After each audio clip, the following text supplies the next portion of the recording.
तो यार अभी तक हमने सी प्रोग्रामिंग के जितने भी वीडियोस देखे हैं उसमें हमने बहुत सारी जनरल बातें की हैं। तो आज के इस वीडियो में हम लोग शुरू करेंगे सी प्रोग्रामिंग के पहले टॉपिक को, जो कि है वेरिएबल। तो वेरिएबल की एक बहुत ही जनरल डेफिनेशन होती है, एन एंटिटी दैट चेंजेस। ठीक है, तो वो एंटिटी जो चेंज होती है उसको हम लोग वेरिएबल बोलते हैं। अब सी प्रोग्रामिंग में ऐसी कौन सी एंटिटी होती है जो चेंज होती है? सी प्रोग्रामिंग में मेन मेमोरी के सेल्स होते हैं जो कि चेंज होते हैं और उनको हम लोग वेरिएबल बोलते हैं। अब इन सारी बातों को मैं एक एग्जांपल से एक्सप्लेन करता हूं। लेट अस से मेरे पास यहां पे एक मेमोरी है, लेट अस से यहां पे एक मेमोरी है रैम। अब जब भी मैं मेमोरी की बात करूंगा तो बाय डिफॉल्ट आपको रैम ही समझना है। ठीक है, अब ये एक मेमोरी है, मेमोरी का काम होता है डेटा को स्टोर करना। ठीक है, तो डेटा को स्टोर करने के लिए मेमोरी के पास बहुत सारे सेल्स होते हैं। ठीक है, मेमोरी में बहुत सारे सेल्स होते हैं जो डेटा को स्टोर करते हैं। अब इन सेल्स को हम कंटेनर भी समझ सकते हैं कि मेमोरी के पास बहुत सारे कंटेनर्स होते हैं जो डेटा को स्टोर करते हैं। ठीक है, तो लेट अस से अगर मैं कोई प्रोग्रामिंग लिख रहा हूं, ठीक है, लेट अस से मैंने कोई एक प्रोग्राम लिखा और उस प्रोग्राम के बीच में मुझे कोई एक डेटा स्टोर करना है। लेट अस से एक डेटा है 10। ठीक है, अब इस डेटा को मुझे स्टोर करना है मेमोरी में। ठीक है, तो ये 10 किसी भी कंटेनर में जाकर के स्टोर हो सकता है। ठीक है, लेट अस से इस 10 को, इस डेटा को मैंने इस कंटेनर में स्टोर कर दिया। ठीक है, तो 10 यहां पे आ गया, ये कंटेनर इस डेटा को स्टोर कर लिया। ठीक है, अब लेट अस से मैं इस कंटेनर का कुछ एक नाम दे देता हूं। ठीक है, लेट अस से मैंने बोल दिया कि इस कंटेनर का नाम है x। ठीक है, तो यानी कि हम लोग ये भी बोल सकते हैं कि x की वैल्यू क्या है? x की वैल्यू 10 है। x क्या है? x ये कंटेनर है। ठीक, इस कंटेनर का नाम है x। तो हम लोग क्या बोल सकते हैं? इस कंटेनर की वैल्यू क्या है? 10। यानी कि x की वैल्यू क्या है? x की वैल्यू है 10। ठीक है, अब लेट अस से मैंने प्रोग्रामिंग और किया और मैंने ये डिसाइड किया कि x में 10 नहीं होना चाहिए, x में 15 होना चाहिए। ठीक है, मैंने बोल दिया कि x में 10 नहीं होगा, x जो कंटेनर है उसमें 15 प्रेजेंट होगा। ठीक है, अब यहां पे क्या हुआ? यहां पे पहले x की वैल्यू क्या थी? यहां पे पहले x की वैल्यू थी 10। ठीक है, पहले x की वैल्यू क्या थी? पहले x की वैल्यू थी 10। अब x की वैल्यू क्या है? अब x की वैल्यू हो गई 15। ठीक है, तो ये कंटेनर, इस कंटेनर की वैल्यू पहले 10 थी, अब इस कंटेनर की वैल्यू 15 हो गई। ठीक है, तो ये कंटेनर वेरिएबल है। ठीक है, इस कंटेनर में वैल्यू चेंज हो रही है। ठीक है, तो ये कंटेनर एक वेरिएबल है, एन एंटिटी दैट चेंजेस। तो वो एंटिटी जो चेंज होती है उसको हम लोग वेरिएबल बोलते हैं। तो सी प्रोग्रामिंग में जो मेन मेमोरी के सेल्स होते हैं, ठीक है, मेन मेमोरी के जो सेल्स होते हैं वो कंटेनर होते हैं। पहले यहां पे इस कंटेनर में 10 प्रेजेंट था, अब इस कंटेनर में 15 प्रेजेंट है। ठीक है, तो ये एक ऑफिशियल डेफिनेशन होती है सी प्रोग्रामिंग में वेरिएबल की। ठीक है, नेम्ड मेमोरी लोकेशन। ठीक है, वेरिएबल की जो डेफिनेशन होती है, ऑफिशियल डेफिनेशन, वो है नेम्ड मेमोरी लोकेशन। ठीक है, मेमोरी लोकेशन को जब भी हम लोग कोई एक नाम दे देते हैं, ठीक है, जैसे ये एक मेमोरी लोकेशन है। ठीक है, ये एक मेमोरी लोकेशन है, ये एक मेमोरी लोकेशन है, ये एक मेमोरी लोकेशन है, ये एक मेमोरी लोकेशन है। ठीक है, तो मेमोरी लोकेशन को जब भी हम लोग कोई एक नाम दे देते हैं तो वो एक वेरिएबल होता है। ठीक है, अब जैसे यहां पे x एक वेरिएबल है। ठीक है, अब इस x की वैल्यू पहले 10 थी, अब x की वैल्यू 15 हो गई। ठीक है, इस कंटेनर में पहले 10 प्रेजेंट था, अब इस कंटेनर में 15 प्रेजेंट हो गया। ठीक है, तो ये कंटेनर, ठीक है, x जो है यहां पे x एक वेरिएबल है। तो नेम्ड मेमोरी लोकेशन, जब भी हम लोग मेमोरी लोकेशन को कोई एक नाम दे देते हैं तो वो हो जाता है वेरिएबल। ठीक है, अब यहां पे एक चीज और लिखा है, कंटेनर टू स्टोर डेटा। ठीक है, तो वेरिएबल हम लोग क्या कह सकते हैं? वेरिएबल एक तरह का कंटेनर होता है। ठीक है, वेरिएबल एक कंटेनर होता है जो डेटा को स्टोर करता है। ठीक है, अब हम लोग समझते हैं कि वेरिएबल को हम लोग सी प्रोग्राम में बनाते कैसे, वेरिएबल को डिक्लेयर करने के तरीके क्या हैं। तो यार सी प्रोग्रामिंग में वेरिएबल को बनाने के लिए, यानी कि सी प्रोग्रामिंग में वेरिएबल को डिक्लेयर करने के लिए एक बहुत ही सिंपल सा सिंटैक्स है, जहां पे सबसे पहले हम लोग डेटा के टाइप को बताते हैं, उसके बाद हम लोग उस कंटेनर का नाम दे देते हैं और फिर लास्ट में हम लोग एक सेमीकोलन लगा देते हैं। अब जैसा कि हमको पता है कि सी प्रोग्रामिंग में कोई भी स्टेटमेंट हमेशा सेमीकोलन से एंड होता है, तो ये भी एक स्टेटमेंट है, तो इसको भी हमें सेमीकोलन से एंड करना पड़ेगा। तो सबसे पहले बात करते हैं डेटा टाइप के बारे में। अब डेटा टाइप वैसे तो एक बहुत ही डिटेल्ड टॉपिक है, तो इसको हम लोग किसी और वीडियो में बहुत ही डिटेल में समझेंगे। अभी के लिए हम लोग इतना समझ लेते हैं कि लेट अस से अगर हमें एक डेटा को, ठीक है, लेट अस से हमें 10 को स्टोर करना है, लेट अस से हमें अपने मेन मेमोरी में 10 को स्टोर करना है। अब ये 10 एक इंटीजर वैल्यू है, ठीक है, तो इंटीजर वैल्यू के लिए हम लोग इंट को यूज करते हैं, ठीक है। इंटीजर वैल्यू के लिए जो डेटा टाइप होता है वो होता है इंट, ठीक है। तो 10 एक इंटीजर वैल्यू है और इंटीजर वैल्यू के लिए जो डेटा टाइप होता है उसको हम लोग इंट बोलते हैं, ठीक है। अब नेक्स्ट है वेरिएबल नेम। वेरिएबल नेम यानी कि कंटेनर का नाम, जिस कंटेनर में हमें डेटा को स्टोर करना है उसका नाम, ठीक है। तो लेट अस से मैं कंटेनर का नाम x देना चाहता हूं जहां पे डेटा स्टोर होगा, ठीक है, और लास्ट में एक सेमी कॉलन, ठीक है। तो इस स्टेटमेंट की हेल्प से हमारा कंपाइलर क्या करेगा, हमारा कंपाइलर मेन मेमोरी में से एक कंटेनर को नाम दे देगा x, ठीक है। मेन मेमोरी में जितने भी कंटेनर होंगे उसमें से एक कंटेनर को उठा करके और उसको नाम दे देगा x, बोलेगा कि यार इस कंटेनर का नाम x है, ठीक है। तो इस तरह से इस स्टेटमेंट की हेल्प से हम लोग सी प्रोग्राम में एक वेरिएबल को बनाते हैं, ठीक है। अब लेट अस से मुझे एक वेरिएबल और बनाना है जो डेटा इंटीजर टाइप के डेटा को स्टोर करेगा और उसका नाम y होना चाहिए। तो फिर से हम लोग वही काम करेंगे, डेटा टाइप, वेरिएबल का नाम और लास्ट में एक सेमी कॉलन, ठीक है। तो इन दोनों स्टेटमेंट की हेल्प से हमारा कंपाइलर दो वेरिएबल बना के दे देगा, ठीक है। अब यहां पे इंट लिखा हुआ है, ठीक है। अब बहुत से लोग सोच रहे होंगे कि इंट को मैं इंटीजर लिख सकता हूं क्या? अगर मैं इसको इंटीजर x लिखूं तो क्या होगा? तो ये स्टेटमेंट गलत है, ठीक है। कंपाइलर को इसका मतलब नहीं पता।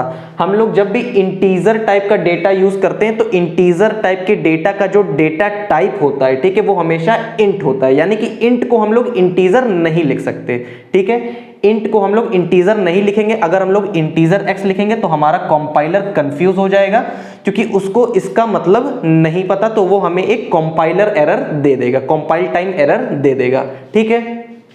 अब बहुत से लोग सोच रहे होंगे कि इस इंट को मैं अगर ऐसे लिख दूं, कैपिटल I N और फिर T, फिर x और एक सेमी कॉलन, ठीक है। तो फिर से वही बात, इंट को हमेशा ऐसे ही लिखना पड़ेगा, स्मॉल i, स्मॉल n और स्मॉल t, ठीक है। इंट को हम लोग हमेशा ऐसे ही लिखेंगे, हम लोग कैपिटल लेटर को यूज नहीं करेंगे, ठीक है। फिर से हमें ये कंपाइलर एक कंपाइल टाइम एरर दे देगा, तो ये दोनों स्टेटमेंट गलत हैं, ठीक है, और ये दोनों वैलिड स्टेटमेंट्स हैं, ठीक है। तो ये बात हो गई वेरिएबल के डिक्लेरेशन की, कि वेरिएबल हम लोग सी प्रोग्राम में बनाते कैसे हैं। अब बात करते हैं कि वेरिएबल को इनिशियलाइज कैसे करते हैं, ठीक है। हमें डेटा स्टोर करना है 10, ठीक है। अभी तक हमने यहाँ पे वेरिएबल को बना तो लिया, लेकिन अभी तक हमने इस डेटा को यहाँ पे स्टोर नहीं किया, ठीक है। तो 10 को वेरिएबल में स्टोर करने के लिए हमें लिखना होगा simply x is equal to 10। अगर हम x में स्टोर कराना चाहते हैं तो हम लिखेंगे x इज इक्वल टू 10। अगर हम y में स्टोर कराना चाहते हैं तो हम लिखेंगे y इज इक्वल टू 10, ठीक है। तो इस स्टेटमेंट की हेल्प से वो डेटा इस कंटेनर में स्टोर हो जाएगा, ठीक है। अब y को भी इनिशियलाइज कर देते हैं। लेट अस से मैंने बोल दिया कि y में वो वैल्यू होगी जो x में प्रेजेंट होगी, ठीक है। y में वो वैल्यू प्रेजेंट होगी जो x में प्रेजेंट होगी, यानी कि x की जो भी वैल्यू है, x में क्या है, x में 10 है, ठीक है। x में 10 है तो 10 y में स्टोर हो जाएगा, ठीक है। तो इन दोनों स्टेटमेंट की हेल्प से हम लोग वेरिएबल को इनिशियलाइज करते हैं, ठीक है। अब यहाँ पे वैल्यूज की जगह हम लोग कोई एक एक्सप्रेशन भी लिख सकते हैं। लेट अस से मैंने यहाँ पे लिख दिया x प्लस 2, ठीक है। तो x की जो भी वैल्यू होगी उसमें हम लोग 2 को ऐड कर देंगे और वो स्टोर हो जाएगा y में, ठीक है। यानी कि अगर हम लोग यहाँ पे डायग्रामेटिकली बनाएं तो दो कंटेनर मेरे पास हैं यहाँ पे, ठीक है। एक कंटेनर का नाम है x और एक कंटेनर का नाम है y, ठीक है। अब x में क्या स्टोर है, x में स्टोर है 10, y में क्या स्टोर है, y में स्टोर है x प्लस 2, यानी कि 10 प्लस 2 यानी कि 12, ठीक है। तो इन तरीकों से हम लोग वेरिएबल को बनाते हैं और वेरिएबल को इनिशियलाइज करते हैं, ठीक है। अब इन दोनों स्टेटमेंट्स को मैं सिंगल लाइन में भी लिख सकता हूं। यहां पे मैंने दो वेरिएबल को बनाया है, अब इन दोनों स्टेटमेंट को मैं कंबाइन करके एक सिंगल लाइन में भी लिख सकता हूं। उसके लिए मुझे सिंपली इंट x और फिर कॉमा लगा के एक y लिखना होगा, ठीक है। तो इस स्टेटमेंट की हेल्प से हम लोग दो वेरिएबल बनाते हैं, ठीक है। ये दोनों स्टेटमेंट को कंबाइन करके हम लोग ऐसे भी लिख सकते हैं, ठीक है। इसी तरह इन दोनों स्टेटमेंट को हम लोग इनके साथ भी कंबाइन कर सकते हैं, यानी कि हम लोग इनिशियलाइजेशन और डिक्लेरेशन दोनों को एक साथ कर सकते हैं, ठीक है। अगर हम लोग इन चारों सेंटेंस को कंबाइन कर दें, ठीक है, इन चारों सेंटेंस को अगर हम लोग कंबाइन कर दें तो कैसे हम लोग लिख सकते हैं,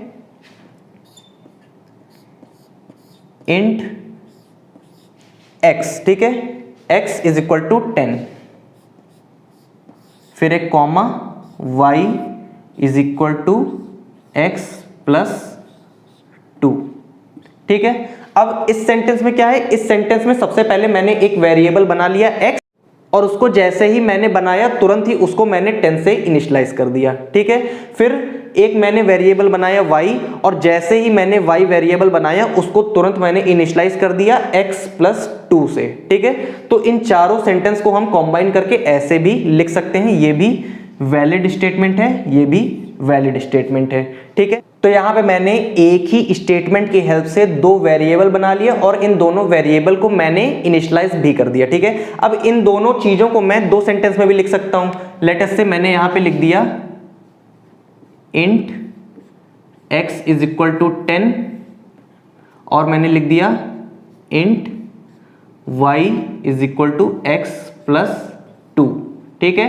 तो यहां पे इन दोनों सेंटेंसेस को, ठीक है, इन दोनों स्टेटमेंट्स को मैंने यहां पे अलग अलग लिख दिया, ठीक है। तो ये दोनों भी वैलिड हैं, ठीक है। अब लेट अस से मैं इन दोनों स्टेटमेंट्स को स्वैप कर देता हूं, ठीक है। लेट अस से मैंने पहले यहां पे लिख दिया int y is equal to x plus 2 और int x is equal to 10, ठीक है। अब क्या होगा, अब कंपाइलर सबसे पहले इसके पास जाएगा, ठीक है। कंपाइलर एक सीक्वेंस से जाता है, ठीक है। कंपाइलर सबसे पहले इसके पास जाएगा, ठीक है। अब जब कंपाइलर इसके पास जाएगा, इस स्टेटमेंट के पास जाएगा, तो वो इस स्टेटमेंट को चेक करेगा और इस स्टेटमेंट को चेक करते टाइम कंपाइलर को ये पता चलेगा कि ये x तो कंपाइलर को पता ही नहीं है, ठीक है। इस x के बारे में कंपाइलर को पता नहीं है क्योंकि x को हम लोग यहां पे बना रहे हैं, ठीक है। x को हम लोग बाद में बना रहे हैं लेकिन उसको हम लोग यूज पहले कर रहे हैं, ठीक है। यानी कि कंपाइलर जब आएगा यहां पे इस स्टेटमेंट पे, तो इस स्टेटमेंट पे x का मतलब कंपाइलर को नहीं पता क्योंकि x के बारे में हम लोग कंपाइलर को कब बता रहे हैं, x के बारे में हम लोग कंपाइलर को अगले सेंटेंस में बता रहे हैं, अगले स्टेटमेंट में बता रहे हैं, ठीक है। तो अगर हम लोग इस सीक्वेंस में स्टेटमेंट को लिखेंगे तो ये एक कंपाइल टाइम एरर दे देगा, ठीक है। ये एक स्टेटमेंट वैलिड नहीं है, ये एक इनवैलिड स्टेटमेंट है। तो सीधी सी बात, अगर हम लोग कोई वेरिएबल यूज कर रहे हैं, ठीक है, अगर हम लोग कोई वेरिएबल यूज कर रहे हैं तो पहले हमें उस वेरिएबल के बारे में कंपाइलर को बताना पड़ेगा। अगर हम लोग कंपाइलर को बिना बताए उस वेरिएबल को यूज करेंगे तो कंपाइलर हमें एक कंपाइल टाइम एरर दे देगा। तो यार अब हम लोग वेरिएबल का मतलब समझ चुके हैं। जब भी हम लोग मेन मेमोरी के सेल को, मेन मेमोरी के कंटेनर को कुछ नाम दे देते हैं तो वो एक वेरिएबल हो जाता है। अब नाम देने के लिए भी हमें कुछ रूल्स को फॉलो करना पड़ता है, ठीक है। नाम को डिसाइड करने के लिए हमें 3 रूल्स को फॉलो करना पड़ता है, ठीक है। तो पहला रूल जो होता है वो ये बोलता है कि वेरिएबल का जो नाम होता है उसकी शुरुआत हमेशा या तो अल्फाबेट से होगी या फिर एक अंडरस्कोर से होगी, ठीक है। अब इसको एग्जांपल से समझ लेते हैं। लेट अस से मैंने यहां पे एक नाम लिखा नम, ठीक है, नम और फिर एक सेमीकोलन, ठीक है। तो ये एक वैलिड वेरिएबल नेम है क्योंकि इस वेरिएबल नेम की स्टार्टिंग एक अल्फाबेट से हो रही है, ठीक है। लेट अस से मैंने यहां पे लिख दिया अंडरस्कोर नम, ठीक है। अब ये भी एक वैलिड वेरिएबल नेम है क्योंकि इसकी स्टार्टिंग एक अंडरस्कोर से हो रही है। रूल नंबर 1 ये कहता है कि वेरिएबल नेम की स्टार्टिंग या एक अल्फाबेट से हो या फिर एक अंडरस्कोर से हो, ठीक है। तो ये दोनों वैलिड वेरिएबल नेम्स हैं, ठीक है। अब लेट अस से मैं यहां पे लिख देता हूं 1 नम, ठीक है। तो इस वेरिएबल नेम की शुरुआत एक डिजिट से हो रही है, लेकिन वेरिएबल नेम की शुरुआत हमेशा एक अल्फाबेट या फिर एक अंडरस्कोर से होनी चाहिए, ठीक है। तो ये एक इनवैलिड वेरिएबल नेम है, ठीक है। ये एक इनवैलिड वेरिएबल नेम है और ये दोनों वैलिड वेरिएबल नेम्स हैं, ठीक है। अब रूल नंबर 2 ये कहता है कि वेरिएबल के नाम में कोई भी कॉमा या फिर कोई भी स्पेस नहीं होना चाहिए, ठीक है। लेट अस से मैं यहां पे एक एग्जांपल लेता हूं। मैंने लिख दिया नम और फिर एक कॉमा, ठीक है, मैंने बोल दिया कि वेरिएबल का नाम ये होना चाहिए, लेकिन यहां पे एक कॉमा प्रेजेंट है। रूल नंबर 2 ये कहता है कि कोई भी कॉमा या फिर स्पेस प्रेजेंट नहीं होना चाहिए, तो ये एक इनवैलिड वेरिएबल नेम है। इसी तरह अगर मैं यहां पे लिखता हूं NU एक स्पेस और फिर M, ठीक है, अब यहां पे एक स्पेस प्रेजेंट है लेकिन कोई भी कॉमा कोई भी स्पेस प्रेजेंट नहीं होना चाहिए, तो ये भी एक इनवैलिड वेरिएबल नेम है। ठीक है, रूल नंबर 3 ये कहता है कि no special symbol other than underscore. ठीक है, वेरिएबल के नाम में कोई भी स्पेशल सिंबल अंडरस्कोर के अलावा नहीं होना चाहिए। ठीक है, तो अगर मैं यहां पे लिखता हूं